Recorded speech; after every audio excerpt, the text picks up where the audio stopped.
A paz do Senhor, meus queridos irmãos, tudo bem com vocês? Olha, mais uma aula que eu estou disponibilizando para vocês, mas agora na classe de adulto. Nós falaremos sobre um tema muito importante para nossas vidas, nós como cristãos, como devemos se comportar. Nós estamos assistindo, sendo organizado uma estrutura, um projeto que vai contra a palavra de Deus. Então a gente vê isso em vários ramos, na política, na economia, vemos nas escolas, na área cultural, vemos isso também no mundo religioso. Então, como a igreja deve se comportar? O que a igreja precisa usar para combater esse mal? Como a igreja deve usar, o que a igreja deve usar para persistir na palavra de Deus? E nós vamos ver isso. Nós estudaremos sobre a igreja diante do espírito da Babilônia. Estou com o meu computador fazendo a leitura da lição e você pega a sua lição, pega uma caneta, porque faremos leitura e pararemos para explicar, ok? Então, vamos ler, parar um pouquinho, explicar, e você vai botar o pontinho onde nós paramos para você dar continuidade assim que eu iniciar também, tá bom? Então, nós vemos aqui que a igreja ela está sendo atacada, a palavra de Deus está sendo atacada. E como nós cristãos podemos fazer, o que nós devemos fazer para combater este mal? Persistir firme. Então, nós vamos ver aqui a introdução. Então, pega a sua lição aí, a gente vai iniciar. E no final, eu vou deixar uma dinâmica aqui bem legal para vocês, para fazer em classe de aula, porque é interessante que os alunos acabam aprendendo mais, tá bom? Então, introdução. O Apocalipse é a revelação de Jesus Cristo, cujo propósito é mostrar as coisas que brevemente devem acontecer. Então, o livro de Apocalipse, ele é a revelação de Jesus. Ele é a revelação do próprio Filho de Deus. E ele tem um principal propósito de mostrar o que vai acontecer no futuro. O que vai acontecer com a igreja, o que vai acontecer com o mundo. Então, continuar a leitura.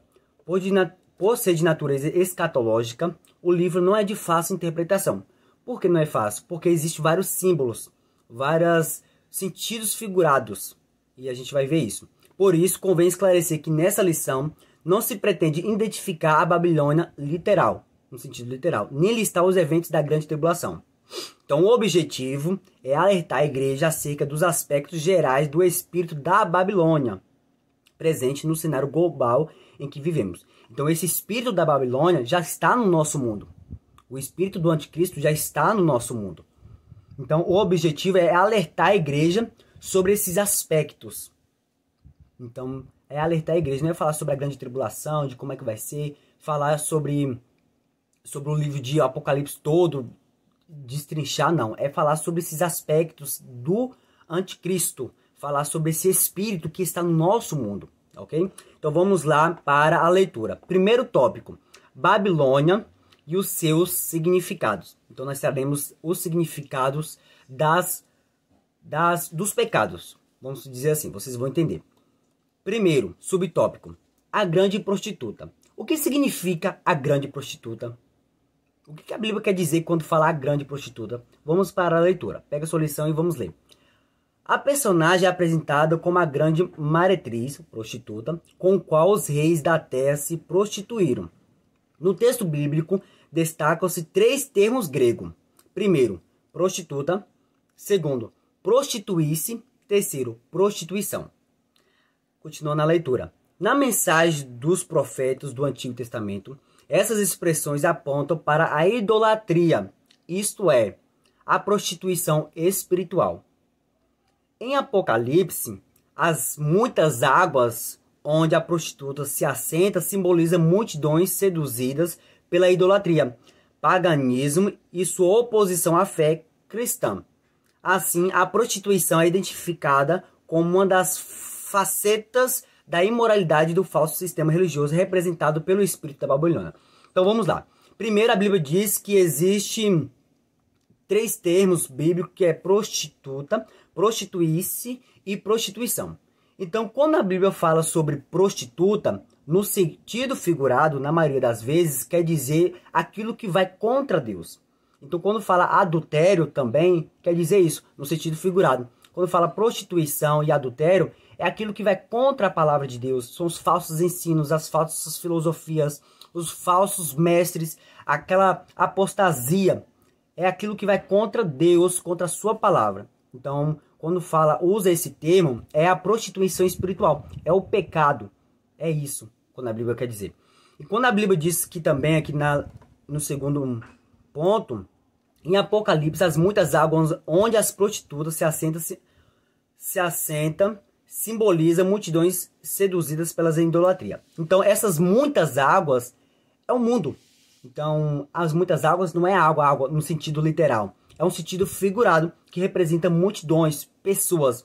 Então, lá naquele tempo, quando vim, vai acontecer de que a idolatria será tão grande, o pecado será tão grande, a prostituição, no sentido figurado também, será tão grande que o mundo será dominado. Será um sistema só. Então, quando fala que a prostituta se assenta nas águas, quer dizer que essa prostituta, ela vai dominar todo mundo com seu sistema. Entendeu? Então, esse é o significado. Então, aqui embaixo. Assim, a prostituta é identificada como uma das facetas da imoralidade e do falso sistema religioso representado pelo espírito da Babilônia. Então, aí foi isso que eu falei. É uma área que fala que o certo é errado e o errado é o certo. É exatamente isso. Segundo subtópico. A mulher e a besta escarlata. O que é escarlata? Escarlata é uma cor que é vermelha mais voltada para o laranja. Mas vamos continuar a leitura. A mulher montada sobre a besta é a descrição da grande prostituta. E a gente já falou sobre a grande prostituta no tópico anterior. Ela se veste de púrpura e de escarlata. Ou seja, significa que é um reinado e luxo. Então ela vai ter um reinado e esse reinado vai ser muito luxuoso. Ela também se adorna com ouro, pedras preciosas e pérolas. O que isso significa, Danilo? Significa que simboliza o materialismo e o poder econômico. Então ela vai ter o poder nas mãos dela. Terá o mundo nas mãos delas. Então, no sentido figurado, ela, no caso. Que será o próprio demônio, é o espírito do demônio. O espírito de Satanás. O cálice em sua mão diz respeito às abominações e às imundícias da sua prostituição. Então, o cálice que está na mão dela significa o pecado mesmo. As coisas erradas, as coisas que vai contra a palavra de Deus. A gente pode ver isso em Apocalipse 17, versículo 4, parte C. O que representa toda forma de obscena e impura contaminação moral e espiritual da sociedade. Foi o que eu disse. É aquilo que vai contra a palavra de Deus. Aquilo que vai contra a Bíblia.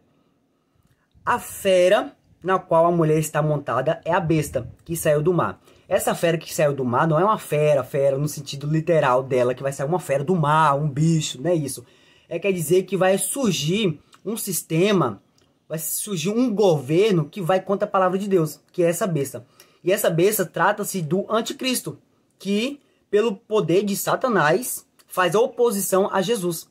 Então essa besta que vai subir do mar não é uma besta de verdade, não é um animal, não é uma fera. É o governo que Satanás está projetando agora para executar mais à frente. E ele vai contra a palavra de Deus. Ele, apesar que hoje já tem muitas coisas do inimigo no nosso sistema. Mas depois, mais para frente, vai ter um domínio completo, mundial, um sistema só. Continuando a leitura, tá? Ele profere blasfemas inconsciente, repulsa o senhorio de Cristo. Suas 7 cabeças e 10 chifres simbolizam os poderes do mundo e sua força política. Então, 7 cabeças e 10 chifres vai simbolizar o poder que ele vai ter no mundo. Todo o poder que ele vai ter.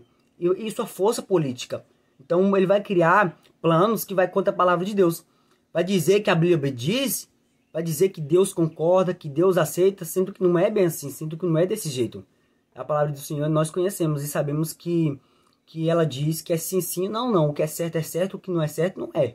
A Bíblia entre o cavaleiro, mulher e a montaria, que no caso a besta, simboliza a nefasta força do sistema religioso, econômico e político do espírito da Babilônia. Então, o cavaleiro, no caso, é a mulher que simboliza, e a besta, ela estará montada na besta, vai mostrar as áreas que ela vai atuar. Ela vai atuar na área religiosa, na área política, na área econômica, na área cultural. Então, todas as áreas de nossas vidas será interferida através do anticristo, do espírito da Babilônia. Vamos continuar nossa leitura. O mistério, a grande Babilônia. Nós vamos ver aqui. Babilônia vem de Babel e significa aquilo que vai contra Deus, tá bom? Só para ajudar vocês aí. Na sequência da revelação, o nome da prostituta é desvendado. Mistério, a grande Babilônia. O termo mistério indica que o nome Babilônia não é meramente geográfica. Ou seja, não é simplesmente a Babilônia lá, um momento geográfico. Mas tem um símbolo da Babilônia, que é destruição, que é pecado, aquilo que vai contra Deus. Continuando a leitura. A Babilônia é descrita como grande porque poderosa e de vasto alcance. Refere-se à mãe das prostituições e abominações da terra. Ela é a mentora de toda rebelião contra Deus e a consequência da depravação da sociedade. Então a Babilônia, é como se fosse a mãe do pecado, só no sentido figurado. É como se fosse onde começa tudo. É as abominações da terra. É ali que começa todas as coisas ruins. Então aqui, ela é a mentora de toda rebelião. Ela é a instrutora de toda rebelião contra Deus e a consequente deprovação da sociedade. Babilônia é a responsável pelo assassinato dos santos, dos testemunhos de Jesus. Por quê? Se nós vemos lá no capítulo 17, versículo 6, vai falar que essa prostituta estará com as mãos sujas de sangue. Se eu não me engano, é a mão ou a boca suja de sangue. Mas o que quer dizer é que os cristãos serão perseguidos por seguir verdadeiramente a palavra de Deus. Então, quando fala que estará com as mãos sujas de sangue, quer dizer que está perseguindo os santos. Está perseguindo os santos que são os fiéis a Deus. No caso, continuando a leitura, simboliza o espírito de perseguição e a desconstrução da fé bíblica. Então vai seguir os cristãos que seguem a fé bíblica. Não se trata apenas de uma cultura sem Deus, mas de uma cultura contra Deus. Não é uma cultura só sem Jesus, mas é uma cultura contra Jesus, contra os ensinos de Jesus. Assim, o espírito de Babilônia é um sistema global deliberadamente anticristão. Então, quando você perguntar o que é o espírito da Babilônia, é um sistema que vai contra Deus. É um sistema anticristão. Então, quando perguntar para você e você explicar da melhor forma possível, vai falar: espírito da Babilônia é um espírito é um sistema que vai contra a palavra de Deus. Entendeu? Então agora nós vamos para o tópico 2, fala o espírito da Babilônia. Então nós vamos ver isso no sistema religioso, quais nós cristãos vivemos bastante. Então, o espírito da Babilônia, vamos continuar a leitura, faz com que as pessoas sejam seduzidas pela prostituição espiritual. Então, no caso, o pecado, a idolatria. E muitas das vezes nós falamos sobre idolatria, as pessoas acham que é apenas levantar um bezerro de ouro, levantar uma estátua e adorar. Mas não. Muitas das vezes é uma roupa que eu gosto muito, é um celular que eu gosto bastante, é o dinheiro que eu priorizo mais que a presença de Deus. Às vezes é um trabalho que é mais importante do que Deus. Então tudo isso é prostituição, no sentido figurado, que é idolatria, entendeu? É adultério contra o Senhor. Então tudo isso é o pecado. Então as pessoas acham que eu não idolatro ninguém, porque eu não levanto bezerro de ouro, não levanto estátua. Mas às vezes ama uma coisa mais que o Senhor. Coloca as coisas, mudanças, materialismo acima de Deus. E isso é pecado. Então continuando a leitura. Nesse sentido, o culto ao ego torna o ser humano amante de si mesmo, do dinheiro e dos deleitos. Foi o que eu acabei de explicar. Além disso, o argumento de liberdade estimula a devassidão do meio de afrouxamento da moral. O economismo doutrinário provoca a erosão da fé bíblica. O relativismo, que tenta ir contra a palavra de Deus, rejeita a doutrina dos apóstolos e a autoridade bíblica. Então eles tentam encontrar outra verdade. O humanismo coloca o homem como centro do mundo. O humanismo reinterpreta e ressignifica os mandamentos divinos. O humanismo tenta colocar o homem ao centro de todas as coisas. Nós sabemos que o centro é Deus, o centro é Jesus e não o homem. O sincretismo mistura o sagrado e o profano. O sincretismo ele é basicamente pegar várias doutrinas. Então tem doutrinas de uma religião, doutrina de outra, eles juntam. Então tem doutrinas que vai contra a palavra de Deus, tem doutrina que vai contra Jesus, os seus preceitos, suas doutrinas. Então eles pegam várias doutrinas e juntam em um só. Então isso junta o profano e junta o sagrado. e isso não dá certo. É contraditório. Assim tudo passa a ser permitido. É o que eu acabei de falar. Passa a ser permitido e a verdade é desconstruída. Então tudo é permitido, tudo pode, tudo Deus gosta, tudo Deus permite, tudo Deus aceita. Para o secretismo é isso. Em consequência disso, a igreja verdadeira é brutalmente perseguida. Porque quando nós falamos a verdade, as pessoas não aceitam. E hoje nós vivemos em uma sociedade de que as pessoas falam que deve falar, respeitar o próximo, só que quando nós cristãos nos posicionamos, as pessoas não aceitam. E a Bíblia diz que nós sofremos perseguição simplesmente por ser diferente. Então, não tem como a gente ser aceito pelo mundo, sendo que o mundo matou o próprio Jesus. As pessoas mataram, nós matamos o próprio Jesus. Então, não tem como ser aceito por ele. Subtópico 2. Sistema político e cultural. Em cima nós falamos sobre o sistema religioso, que é o que nós vivemos. Agora falamos sobre o sistema político e cultural. O espírito da Babilônia exerce forte influência na política e na cultura. Então, na política a gente vai ver, por exemplo, os presidentes, os governadores. A gente vê o que está acontecendo com nós hoje. Não preciso nem dizer, né? E na cultura, por exemplo, em uma escola. Quem é que nunca teve acesso na disciplina de história ou de até ciência, biologia, falando sobre a evolução do homem? Quando o homem veio do macaco e foi evoluindo, e outras espécies também passaram por esse processo, o Big Bang. Nós tivemos acesso a essa heresia, tivemos acesso a essas informações que é falso, que vai contra a palavra de Deus. Então a nossa cultura, infelizmente, nós temos esse acesso e nossas crianças têm acesso a essas informações. Mas continuando a leitura. Pautas progressivas de inversão de valores são impostas em frente à cultura cristã, tais como apologia ao aborto, está muito relacionado à política também, que está tentando legalizar o aborto, ideologia de gênero, não preciso nem me falar mais nada, que sobre a homossexualidade, transgênero, sobre seguir outros tipos de sexualidade que o Senhor próprio criou, tentando mudar de gênero, isso a palavra não permite. Também a legalização das drogas e da prostituição. Então, hoje, em muitos países, ser prostituta é uma profissão legalizada, tá bom? É uma profissão legalizada. Logo, o patrulhamento ideológico estigmatiza como fundamentalista quem ousa discordar dessas pautas. Então, hoje, ai de nós cristãos de discordar.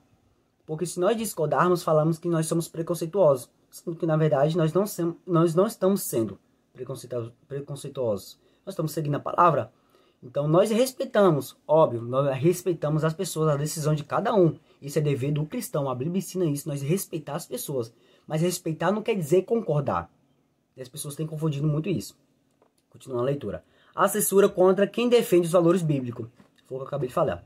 A grande mídia, as artes, a literatura e a educação promovem o doutrinamento contrário à fé cristã. Foi o que eu falei, que nós temos ensino sobre a evolução do homem.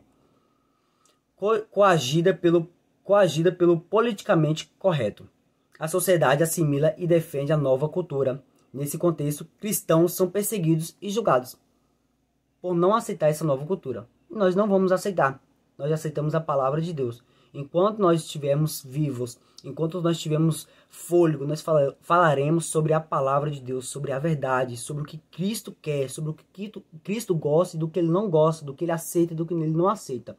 Então essas pessoas elas tentam criar uma nova cultura com várias ideologias de gênero, liberação do aborto, de drogas, de prostituição, de fazer várias coisas que vai contra a palavra de Deus. Nós não vamos aceitar, nós cristãos. E nós não podemos aceitar, porque Cristo não aceitou. Subtópico 3. Agora no sistema econômico. Falamos sobre no sistema religioso, sistema político e cultural. Agora no sistema econômico. Leitura. O livro de Apocalipse registra o enriquecimento das mercadorias por meio de exploração da luxúria e da licenciosidade do espírito da Babilônia. Então as pessoas passarão a ter uma exploração maior, terá mais riquezas. Ele mostra como o comércio e o governo subornam os cidadãos por avareza, dinheiro e poder. Então vai mostrar como o governo ele vai manipular as pessoas simplesmente por poder. É igual lá na Torre de Babel. As pessoas construíam a torre e o poder já estava dominando o coração deles. Mas Deus, ele não deixou isso acontecer. Deus trouxe realmente o castigo para eles, que foi a confusão de línguas. As pessoas são motivadas a levar vantagem financeira, ilícita e moral em prejuízo do próximo. Então, as pessoas estão passando por cima das outras pelo um sentimento de poder, de ter dinheiro. Trabalhar, conseguir as coisas honestamente não é errado, mas as pessoas estão passando por cima, cometendo coisas ilícitas, imoral, contra a palavra de Deus. A sociedade, continuando a leitura, é extorquida em troca de satisfação dos prazeres pecaminosos e consumismo desenfreado. Nesse sentido, o materialismo, os deleites e a autossuficiência conduz o ser humano a confiar no dinheiro. Então, o materialismo, os deleitos e a autossuficiência. As pessoas querem satisfazer nas coisas mundanas, nas coisas da terra, no dinheiro. Então, isso não tem como, isso não existe. Não tem como a gente satisfazer a nossa alma com coisas da terra, material. É com coisas do céu. E as pessoas não entendem isso. Só que as pessoas, cada vez que elas têm mais, elas procuram mais. Então, quanto mais elas têm, mais vazio elas ficam. Então, elas vão buscando mais. Sendo que a palavra orienta que é a palavra de Deus, que é o certo. E os controlam, a economia impõe embargos, tributos e multas em desfavor dos cidadãos impotentes. Então, as pessoas, por poder, vai acabar criando tributos e multas que as pessoas, às vezes, não vão nem conseguir pagar. Já o terceiro tópico fala sobre a posição da igreja diante do espírito da Babilônia. O espírito da Babilônia já está no mundo. E como a igreja deve se posicionar? O primeiro passo é não negociar a ortodoxia bíblica. Danilo, o que é ortodoxia? Ortodoxia é crença correta. E qual é a crença correta? A Bíblia. Então, é a Bíblia que é a crença correta. Então, hoje nós vamos fazer a leitura aqui, agora, nesse momento, vamos fazer a leitura do subtópico 1. Não negociar a ortodoxia bíblica, ou seja, a crença correta.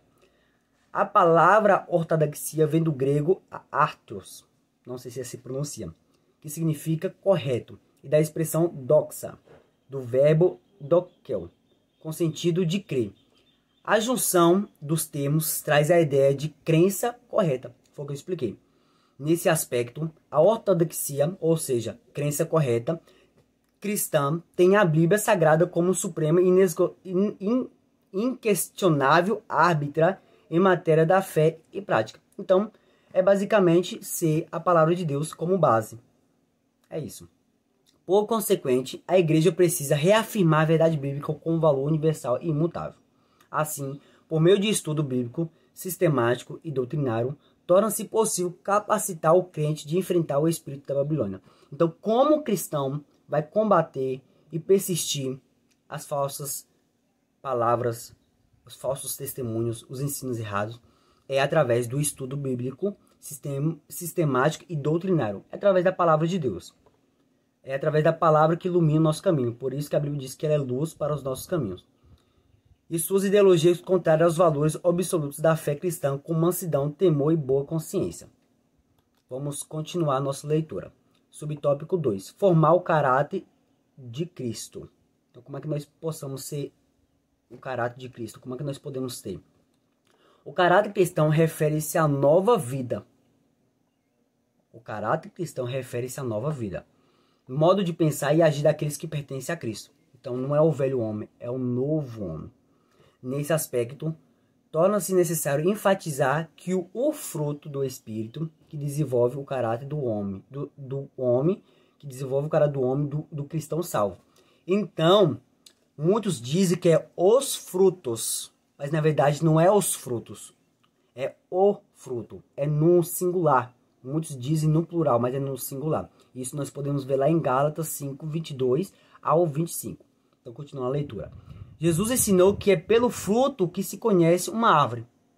Então, o cristão é conhecido pelo seu fruto. É pelo que ele produz, pelo que ele fala, pelo que ele faz, pelo como ele se comporta na sociedade. No caso, continuando a leitura, não por acaso o apóstolo Paulo observa que o melhor antídoto contra o veneno e o jugo do pecado é andar no Espírito. A falha na formação moral do caráter produz pseudo-cristão, um falso cristão, escravizados pela carne. Portanto, a igreja que prima pelo estudo e aplicação da palavra de Deus produz crentes espiritualmente maduros, capazes de resistir ao espírito da Babilônia presente no cenário global. Então, o espírito da Babilônia está presente. E como é que nós podemos combater e persistir firme? No estudo da palavra, na meditação, seguindo o que Deus orientou para nós. Terceiro, guardar a volta de Cristo. Maravilhoso esse tema. A dispensação da graça termina com o arrebatamento da igreja. Então, quando a igreja for arrebatada, puxada com força, aí começa a grande tribulação, que a gente já sabe que é uma dor nunca vista antes. O grande dia, o dia do Senhor, que a Bíblia diz. Acerca dos dois sinais que precedem a volta de Cristo, destacamos. Então, existem dois sinais, alguns sinais, na verdade, aqui são dois destacados, que é o primeiro, apostasia, e o segundo, a inversão de valores. No caso, o certo vira o errado e o errado vira certo. É inverter aquilo que Deus diz. Então, apostasia a gente já vê. Inversão de valores já está no mundo. Perseguição, guerras, fomes, peste e terremotos. Isso a gente já vê no mundo também. Não é mais novidade para nós vermos nos noticiários nas redes sociais. Diante desses eventos, o cristão é exortado a não viver despercebido. Nós temos que viver atento, vendo que a palavra de Deus está se cumprindo. Por isso que nós devemos estar preparados para quando o Senhor nos chamar, nós subirmos para o grande casamento que vai ter. Mas a esperar o seu Senhor em oração e vigilância. Então, em oração e vigilância. Por isso a Bíblia diz, vigiai e orai. Ainda requer-se do salvo, enquanto guardar a bendita esperança, que é a nossa subida para o céu, a renúncia, a impiedade, as paixões mundanas e a viver neste presente século uma vida de autodomínio, integridade e santidade. Então, além de nós termos essa esperança de viver com Cristo, de sermos arrebatados, precisamos deixar as coisas do mundo. Não se conformeis com este mundo. Nós, cristãos, não devemos nos conformar com as coisas deste mundo. Então, enquanto nós estivermos aqui na terra, temos que ser santo, buscar a santidade, temos que estar com nossas esperanças, temos que estar preparado e deixar as coisas do mundo no mundo. Porque o mundo já é do maligno e nós somos do céu. Se nós somos do céu, nós temos que buscar coisas referentes às coisas de Deus. Então, é muito importante nós vivermos uma vida de autodomínio, integridade e santidade. E o fruto do Espírito vai nos conceder isso, tá bom? Então, a conclusão, por exemplo, nós vamos ler agora. Vivemos em um período em que o espírito da Babilônia exerce forte influência na sociedade global. Então, o espírito da Babilônia não vai ser algo do futuro, é algo do presente, é algo no momento agora. Suas ações buscam o completo domínio político, está conseguindo, econômico, cultural e religioso. São 4 áreas que nós vivemos e que a gente vê que já está dominando. Em oposição aos valores da fé cristã. O avanço dessas ideologias aponta para a iminente volta de Cristo. Então Jesus está voltando. Está se cumprindo a palavra do Senhor.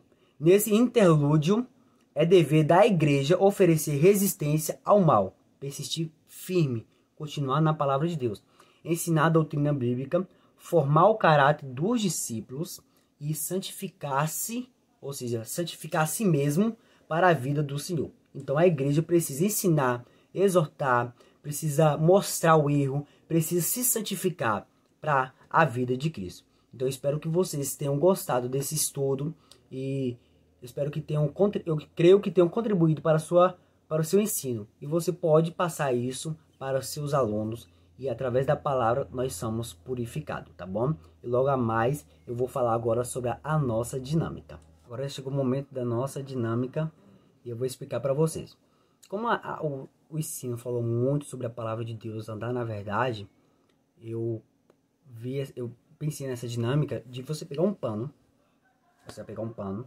vai pegar uma pessoa voluntária para isso, vai chamar para ir lá na frente e você vai vendar essa pessoa e você vai amarrar, claro, e deixar essa pessoa vendada. Você pode até criar uns obstáculos para ela, mas você vai deixar ela andar, falar para ela andar para os lugares. Provavelmente ela vai ficar um pouco insegura, sem saber onde pisar, vai ficar com a mão assim, talvez ela fique. Provavelmente sim. E você vai fazer uma reflexão. Que quando nós não temos a palavra de Deus, Quando nós não temos a palavra de Deus, nós somos espiritualmente como uma venda nos nossos olhos. Mas quando nós estudamos a palavra de Deus, guardamos nosso coração, praticamos, essa venda sai. E aí vem uma clareza para nossa mente. Então, para nós proteger desses heresias, dos falsos testemunhos, desses ensinos que vai contra a palavra de Deus, nós precisamos da palavra do Senhor para tirar a nossa venda e enxergar a verdade. Então você pode fazer essa reflexão na sua classe, para que as pessoas vão entender que a palavra de Deus é ela que nos purifica, que nos limpa. A lei no Antigo Testamento servia como espelho. Ela mostrava o pecado, mas não limpava. Mas hoje a Bíblia ela mostra o pecado e além de mostrar, ela limpa, ela purifica o nosso ser. Então, espero que vocês tenham gostado dessa dinâmica e inscreva-se aqui no canal para você já acompanhar os próximos vídeos, aulas que terão aqui, tá bom? Até o próximo vídeo e Deus os abençoe.